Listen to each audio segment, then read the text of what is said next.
का इस वीडियो में स्वागत है।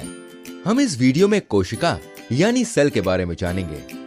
क्या आपने कभी ये सोचा कि सभी जीवित प्राणी जैसे मानव, पौधे या जंतु आखिर किस चीज से मिलकर बने हैं? बताइए। चलिए देखते हैं। इन सभी जीवित प्राणी को जूम करके देखें तो आपको बहुत सारे ऐसे छोटे छोटे प्रकोष्ठ मिलेंगे। इन प्रकोष्ठों को ही कोशिका यानी सेल कहा जाता है। यानी सभी जीवित प्राणी इन्हीं बहुत सारी छोटी छोटी कोशिकाओं से मिलकर बना होता है। कोशिका ही वो सबसे छोटी इकाई है जिससे सभी जीवित प्राणी बने हैं। तो कह सकते हैं कि कोशिका जीवन की मौलिक इकाई है। दोस्तों, क्या आप इन्हें अपनी आंखों से देख सकते हैं? सोचो। नहीं, ये कोशिकाएं इतनी छोटी होती हैं कि इनको खुली आंखों से तो देख नहीं सकते।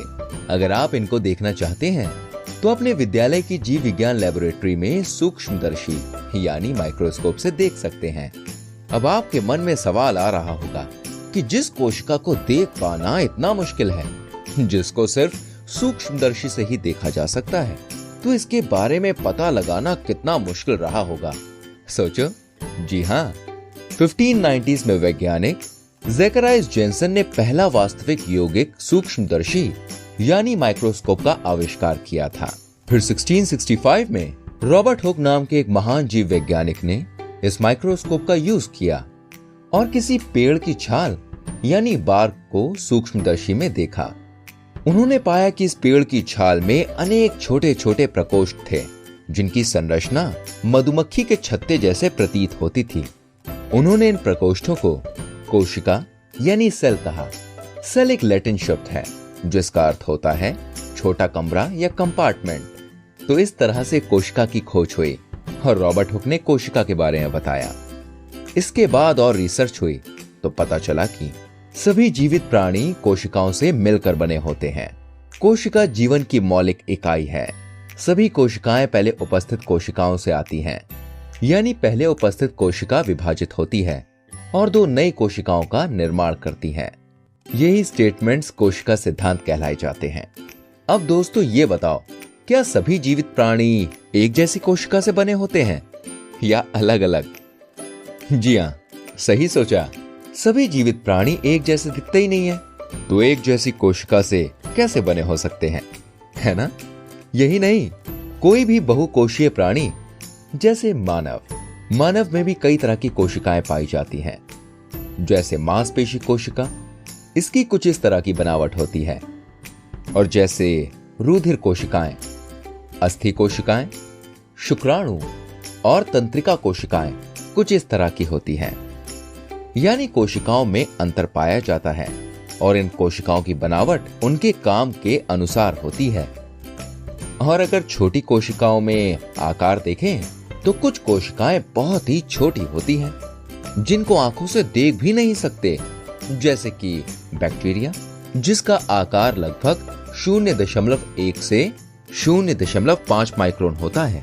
और सबसे बड़ी कोशिका एक शुतुरमुर्ग का अंडा, जिसका आकार 170 मिलीमीटर इंटू 130 मिलीमीटर होता है। तो देखा आपने किस तरह से कई तरह की कोशिकाएं पाई जाती हैं। अब हम ये देखते हैं कि कोशिकाएं दिखती कैसी हैं। ये मानव और ये पौधा। इसे जूम करते हैं। ये जो आप कोशिका देख रहे हैं, ये जंतु कोशिका है और ये पादप कोशिका है। इनकी संरचना कैसे होती है, क्या आप जानते हैं? चलिए देखते हैं। कोशिका संरचना। ये पादप कोशिका है। इसकी बाहर की परत को कोशिका भित्ति यानी कि सेल वॉल कहते हैं और ये केवल पादप कोशिकाओं में ही पाई जाती है। ये जंतु कोशिका में नहीं पाई जाती है। इसके बाद आप जंतु कोशिका में परत देख रहे हैं। इसे कोशिका झिल्ली या प्लाज्मा झिल्ली या आप सेल मेम्ब्रेन और प्लाज्मा मेम्ब्रेन भी कहते हैं। ये परत दोनों पादप और जंतु कोशिकाओं में पाई जाती है। इसके बाद आप एक गोलाकार चीज देख रहे हैं। इसे केंद्रक यानी न्यूक्लियस कहते हैं। केंद्रक और प्लाज्मा झिल्ली के बीच जो एक क्षेत्र है, इसे कोशिका द्रव्य यानी साइटोप्लाज्म कहते हैं। कोशिका में बहुत महत्वपूर्ण भाग होते हैं जो एक परत से घिरे रहते हैं, जिन्हें कोशिकांग यानी सेल ऑर्गेनेल कहते हैं। ये कोशिकांग कोशिका द्रव्य में तैरते रहते हैं। इन कोशिकांगों का अपना अपना महत्वपूर्ण काम होता है। चलिए देखते हैं। इस अंतर्द्रव्यीय जालिका यानी एंडोप्लाज्मिक रेटिकुलम ईआर में कहीं कहीं पे काले रंग का डॉट है। इन्हें राइबोसोम्स कहते हैं।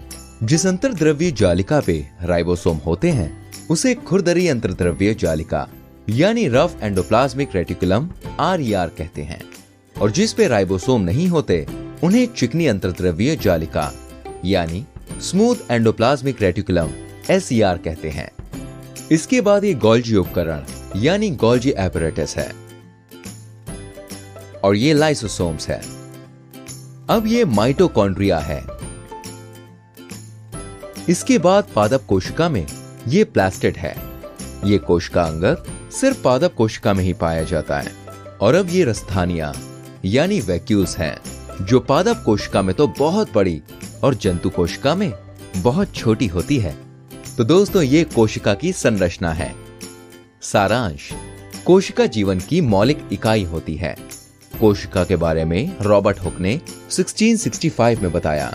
सभी जीवित प्राणियों में अलग अलग तरह की कोशिकाएं पाई जाती हैं। एक कोशिका विभाजित होकर दो नई कोशिका का निर्माण करती है। कोशिका को विभिन्न कोशिकांगों जैसे केंद्रक, मिटोकॉन्ड्रिया, राइबोसोम, लाइबोसोम आदि होते हैं। अब हम कोशिका आवरण और परासरण के बारे में जानेंगे।